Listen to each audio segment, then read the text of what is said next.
The Velveteen Rabbit by Margery Williams. Original art by William Nicholson. To Francesco Bianco from The Velveteen Rabbit. The Velveteen Rabbit, or How Toys Become Real by Margery Williams. Original art by William Nicholson.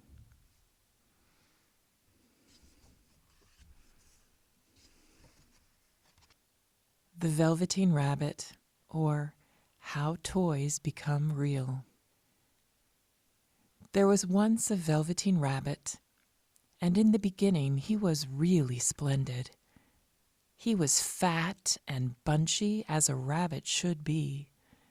His coat was spotted brown and white. He had real thread whiskers, and his ears were lined with pink sateen.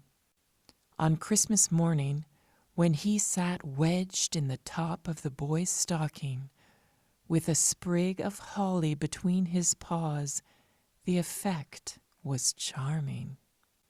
There were other things in the stocking, nuts and oranges, and a toy engine, and chocolate almonds, and a clockwork mouse, but the rabbit was quite the best of all. For at least 2 hours the boy loved him. And then aunts and uncles came to dinner, and there was a great rustling of tissue paper and unwrapping of parcels, and in the excitement of looking at all the new presents, the Velveteen Rabbit was forgotten. For a long time he lived in the toy cupboard or on the nursery floor, and no one thought very much about him. He was naturally shy, and being only made of velveteen, some of the more expensive toys quite snubbed him. The mechanical toys were very superior, and looked down upon everyone else. They were full of modern ideas, and pretended they were real. The model boat, who had lived through 2 seasons and lost most of his paint, caught the tone from them and never missed an opportunity of referring to his rigging in technical terms. The rabbit could not claim to be a model of anything, for he didn't know that real rabbits existed. He thought they were all stuffed with sawdust like himself, and he understood that sawdust was quite out of date and should never be mentioned in modern circles. Even Timothy, the jointed wooden lion who was made by the disabled soldiers and should have had broader views, put on airs and pretended he was connected with government. Between them all, the poor little rabbit was made to feel himself very insignificant and commonplace, and the only person who was kind to him at all was the Skin Horse. The Skin Horse had lived longer in the nursery than any of the others. He was so old that his brown coat was bald in patches and showed the seams underneath, and most of the hairs in his tail had been pulled out to string bead necklaces. He was wise, for he had seen a long succession of mechanical toys arrive to boast and swagger, and by break their mainsprings and pass away. And he knew that they were only toys, and would never turn into anything else. For nursery magic is very strange and wonderful, and only those playthings that are old and wise and experienced, like the Skin Horse, understand all about it. "What is real?" asked the rabbit one day when they were lying side by side near the nursery fender before Nana came to tidy the room. "Does it mean having things that buzz inside you and a stick-out handle?" "Real isn't how you are made," said the Skin Horse. "It's a thing that happens to you."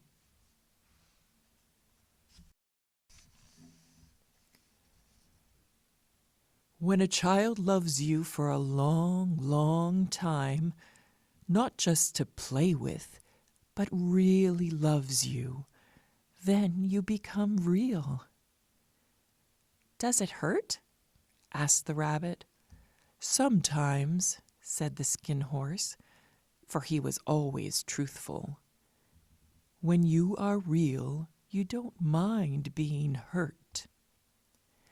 "Does it happen all at once, like being wound up?" he asked, "or bit by bit?" "It doesn't happen all at once," said the Skin Horse. "You become. It takes a long time. That's why it doesn't often happen to people who break easily, or have sharp edges, or who have to be carefully kept. Generally, by the time you are real, most of your hair has been loved off, and your eyes drop out, and you get loose in the joints and very shabby. But these things don't matter at all, because once you are real, you can't be ugly, except to people who don't understand." "I suppose you are real," said the rabbit, and then he wished he had not said it, for he thought the Skin Horse might be sensitive. But the Skin Horse only smiled. "The boy's uncle made me real," he said. "That was a great many years ago. But once you are real, you can't become unreal again." The rabbit sighed. He thought it would be a long time before this magic called real happened to him. He longed to become real, to know what it felt like, and yet the idea of growing shabby and losing his eyes and whiskers was rather sad. He wished that he could become it without these uncomfortable things happening to him. There was a person called Nana who ruled the nursery. Sometimes she took no notice of the playthings lying about, and sometimes, for no reason whatsoever, she went swooping about like a great wind and hustled them away in cupboards. She called this tidying up, and the playthings all hated it, especially the tin ones. The rabbit didn't mind it so much, for wherever he was thrown, he came down soft. One evening, when the boy was going to bed, he couldn't find the china dog that always slept with him. Nana was in a hurry, and it was too much trouble to hunt for china dogs at bedtime, so she simply looked about her, and seeing that the toy cupboard doors stood open, she made a swoop. "Here," she said, "take your old bunny. He'll do to sleep with you." And she dragged the rabbit out by one ear and put him into the boy's arms. That night, and for many nights after, the Velveteen Rabbit slept in the boy's bed.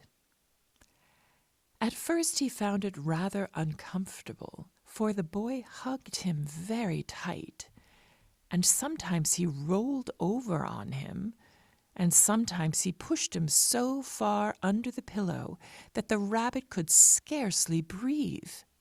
And he missed, too, those long moonlight hours in the nursery when all the house was silent, and his talks with the Skin Horse. But very soon he grew to like it, for the boy used to talk to him and made nice tunnels for him under the bedclothes that he said were like the burrows the real rabbits lived in. And they had splendid games together, in whispers, when Nana had gone away to her supper and left the nightlight burning on the mantelpiece. And when the boy dropped off to sleep, the rabbit would snuggle down close under his little warm chin and dream, with the boy's hands clasped close round him all night long. And so time went on, and the little rabbit was very happy, so happy that he never noticed how his beautiful velveteen fur was getting shabbier and shabbier, and his tail came unsewn, and all the pink rubbed off his nose where the boy had kissed him. Spring came, and they had long days in the garden, for wherever the boy went, the rabbit went too. He had rides in the wheelbarrow, and picnics on the grass, and lovely fairy huts built for him under the raspberry canes behind the flower border. And once, when the boy was called away suddenly to go out to tea, the rabbit was left out on the lawn until long after dusk, and Nana had to come and look for him with the candle, because the boy couldn't go to sleep unless he was there. He was wet through with the dew, and quite earthy from diving into the burrows the boy had made for him in the flower bed, and Nana grumbled as she rubbed him off with a corner of her apron. "You must have your old bunny," she said. "Fancy all that fuss for a toy." The boy sat up in bed and stretched out his hands. "Give me the bunny," he said. "You mustn't say that. He isn't a toy. He's real." When the little rabbit heard that, he was happy, for he knew that what the skin horse had said was true at last. The nursery magic had happened to him, and he was a toy no longer. He was real. The boy himself had said it. That night he was almost too happy to sleep, and so much love stirred in his little sawdust heart that it almost burst. And into his boot-button eyes, that had long ago lost their polish, there came a look of wisdom and beauty, so that even Nana noticed it next morning when she picked him up and said, "I declare that old Bunny hasn't got quite a knowing expression." That was a wonderful summer. Near the house where they lived, there was a wood, and in the long June evenings, the boy liked to go there after tea to play. He took the Velveteen Rabbit with him, and before he wandered off to pick flowers or play brigands among the trees, he always made the rabbit a little nest somewhere among the bracken, where he would be quite cozy, for he was a kind-hearted little boy, and he liked Bunny to be comfortable.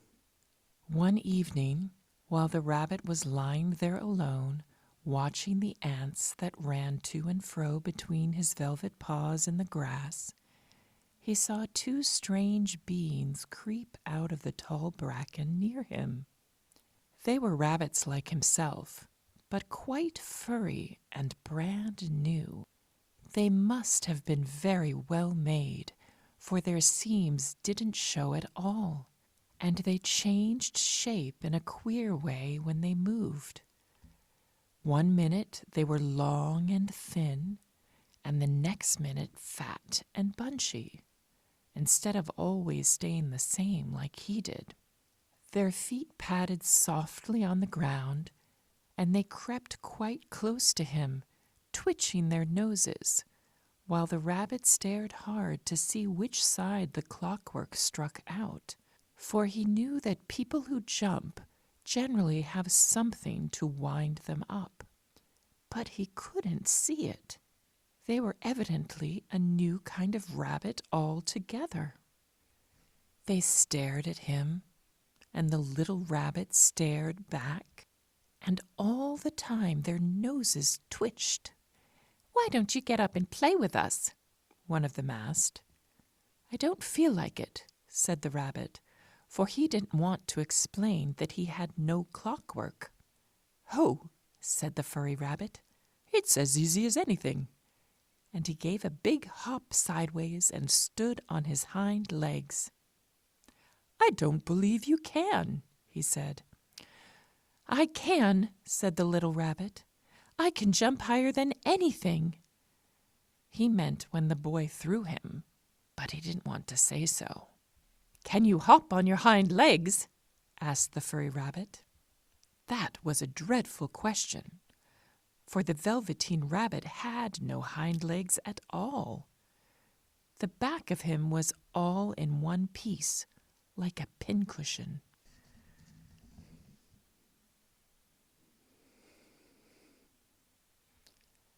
He sat still in the bracken and hoped that the other rabbits wouldn't notice. "I don't want to," he said again. But the wild rabbits have very sharp eyes, and this one stretched out his neck and looked. "He hasn't gotten any hind legs," he called out. "Fancy a rabbit without hind legs!" And he began to laugh. "I have," cried the little rabbit. "I have got hind legs. I'm sitting on them." "Then stretch them out and show me like this," said the wild rabbit. And he began to whirl around and dance till the little rabbit got quite dizzy. "I don't like dancing," he said. "I'd rather sit still." But all the while he was longing to dance, for a funny new tickly feeling ran through him, and he felt he would give anything in the world to be able to jump about like these rabbits did. The strange rabbit stopped dancing and came quite close. He came so close this time that his long whiskers brushed the Velveteen Rabbit's ear. And then he wrinkled his nose suddenly and flattened his ears and jumped backwards. "He doesn't smell right," he exclaimed. "He isn't a rabbit at all. He isn't real." "I am real," said the little rabbit. "I am real. The boy said so." And he nearly began to cry. Just then there was a sound of footsteps, and the boy ran past near them. And with a stamp of feet and a flash of white tails, the two strange rabbits disappeared. "Come back and play with me," called the little rabbit. "Oh, do come back. I know I am real." But there was no answer. Only the little ants ran to and fro, and the bracken swayed gently where the two strangers had passed. The Velveteen Rabbit was all alone. "Oh dear," he thought, "why did they run away like that? Why couldn't they stop and talk to me?" For a long time he lay very still, watching the bracken and hoping they would come back. But they never returned, and presently the sun sank lower, and the little white moths fluttered out, and the boy came and carried him home. Weeks passed, and the little rabbit grew very old and shabby. But the boy loved him just as much. He loved him so hard that he loved all his whiskers off, and the pink lining to his ears turned gray, and his brown spots faded. He even began to lose his shape, and he scarcely looked like a rabbit anymore, except to the boy. To him he was always beautiful, and that was all the little rabbit cared about. He didn't mind how he looked to other people, because the nursery magic had made him real, and when you are real, shabbiness doesn't matter. And then one day the boy was ill. His face grew very flushed, and he talked in his sleep, and the little boy was so hot that it burned the rabbit when he held him close. Strange people came and went in the nursery, and a light burned all night, and through it all the little Velveteen Rabbit lay there, hidden from sight under the bedclothes, and he never stirred, for he was afraid that if they found him, someone might take him away, and he knew that the boy needed him. It was a long, weary time, for the boy was too ill to play, and the little rabbit found it rather dull with nothing to do all day long. But he snuggled down patiently and looked forward to the time when the boy would be well again, and they would go out in the garden amongst the flowers and the butterflies and play splendid games in the raspberry thicket like they used to. All sorts of delightful things he planned, and while the boy lay half asleep, he crept up close to the pillow and whispered them in his ear. And presently the fever turned, and the boy got better. He was able to sit up in bed and look at picture books, while the little rabbit cuddled close at his side. And one day they let him get up and dress. It was a bright, sunny morning, and the windows stood wide open. They had carried the boy out onto the balcony, wrapped in a shawl, and the little rabbit lay tangled up among the bedclothes, thinking. The boy was going to the seaside tomorrow. Everything was arranged, and now it only remained to carry out the doctor's orders. They talked about it all while the little rabbit lay under the bedclothes, with just his head peeping out, and listened. The room was to be disinfected, and all the books and toys that the boy had played with in bed must be burnt. "Hurrah!" thought the little rabbit. "Tomorrow we shall go to the seaside." For the boy had often talked of the seaside, and he wanted very much to see the big waves coming in, and the tiny crabs, and the sand castles. Just then Nana caught sight of him. "How about this old bunny?" she asked. "That," said the doctor. "Why, it's a mass of scarlet fever germs. Burn it at once. Get him a new one. He mustn't have that one any more." And so the little rabbit was put into a sack with the old picture books and a lot of rubbish, and carried out to the end of the garden behind the fowl house. That was a fine place to make a bonfire, only the gardener was too busy just then to attend to it. He had the potatoes to dig and the green peas to gather, but next morning he promised to come quite early and burn the whole lot.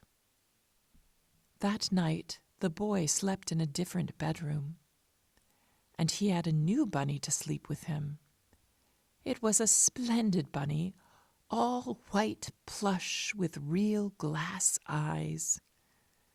But the boy was too excited to care very much about it, for tomorrow he was going to the seaside, and that in itself was such a wonderful thing that he could think of nothing else. And while the boy was asleep, dreaming of the seaside, the little rabbit lay among the old picture books in the corner behind the fowl house, and he felt very lonely. The sack had been left untied, and so by wriggling a bit, he was able to get his head through the opening and look out. He was shivering a little, for he had always been used to sleeping in a proper bed, and by this time his coat had worn so thin and threadbare from hugging that it was no longer any protection to him. Nearby he could see the thicket of raspberry canes, growing tall and close like a tropical jungle, in whose shadow he had played with the boy on bygone mornings. He thought of those long sunlit hours in the garden, how happy they were, and a great sadness came over him. He seemed to see them all pass before him, each more beautiful than the other. The fairy huts in the flower bed, the quiet evenings in the wood, when he lay in the bracken and the little ants ran over his paws. The wonderful day when he first knew that he was real. He thought of the skin horse, so wise and gentle, and all that he had told him. Of what use was it to be loved and lose one's beauty and become real if it all ended like this? And a tear, a real tear, trickled down his shabby velvet nose and fell to the ground. And then a strange thing happened, for where the tear had fallen, a flower grew out of the ground. A mysterious flower, not at all like any that grew in the garden. It had slender green leaves, the color of emeralds, and in the center of the leaves a blossom like a golden cup. It was so beautiful that the little rabbit forgot to cry, and just lay there watching it. And presently the blossom opened, and out of it there stepped a fairy. She was quite the loveliest fairy in the whole world. Her dress was of pearl and dewdrops, and there were flowers round her neck and in her hair, and her face was like the most perfect flower of all.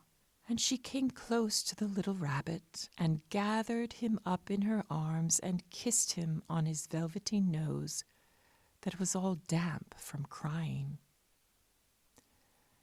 "Little rabbit," she said, "don't you know who I am?" The little rabbit looked up at her, and it seemed to him that he had seen her face before, but he couldn't think where. "I am the nursery magic fairy," she said. "I take care of all the playthings that the children have loved. When they are old and worn out, and the children don't need them any more, then I come and take them away with me and turn them into real." "Wasn't I real before?" asked the little rabbit. "You were real to the boy," the fairy said, "because he loved you. Now you shall be real to everyone." And she held the little rabbit close in her arms and flew with him into the wood. It was light now, for the moon had risen. All the forest was beautiful, and the fronds of the bracken shone like frosted silver. In the open glade between the tree trunks, the wild rabbits danced with their shadows on the velvet grass. But when they saw the fairy, they all stopped dancing and stood round in a ring to stare at her. "I've brought you a new playfellow," the fairy said. "You must be very kind to him and teach him all he needs to know in Rabbitland, for he is going to live with you forever and ever." And she kissed the little rabbit again and put him down on the grass. "Run and play, little rabbit," she said. But the little rabbit sat quite still for a moment and never moved. For when he saw all the wild rabbits dancing around him, he suddenly remembered about his hind legs, and he didn't want them to see that he was made all in one piece. He did not know that when the fairy kissed him that last time, she had changed him altogether. And he might have sat there a long time, too shy to move, if just then something hadn't tickled his nose, and before he thought what he was doing, he lifted his hind toe to scratch it. And he found that he actually had hind legs.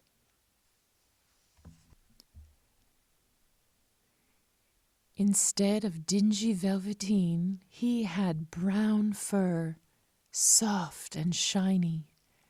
His ears twitched by themselves, and his whiskers were so long that they brushed the grass.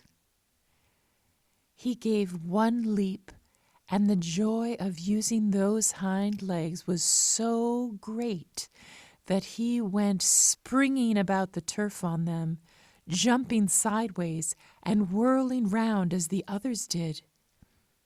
And he grew so excited that when at last he did stop to look for the fairy, she was gone. He was a real rabbit at last, at home with the other rabbits. Autumn passed, and winter, and in the spring, when the days grew warm and sunny, the boy went out to play in the wood behind the house. And while he was playing, 2 rabbits crept out from the bracken and peeped at him. One of them was brown all over, but the other had strange markings under his fur, as though long ago he had been spotted, and the spots still showed through. And about his little soft nose and his round black eyes there was something familiar, so that the boy thought to himself, "Why, he looks just like my old bunny that was lost when I had scarlet fever." But he never knew that it really was his own bunny, come back to look at the child who had first helped him to be real. The end.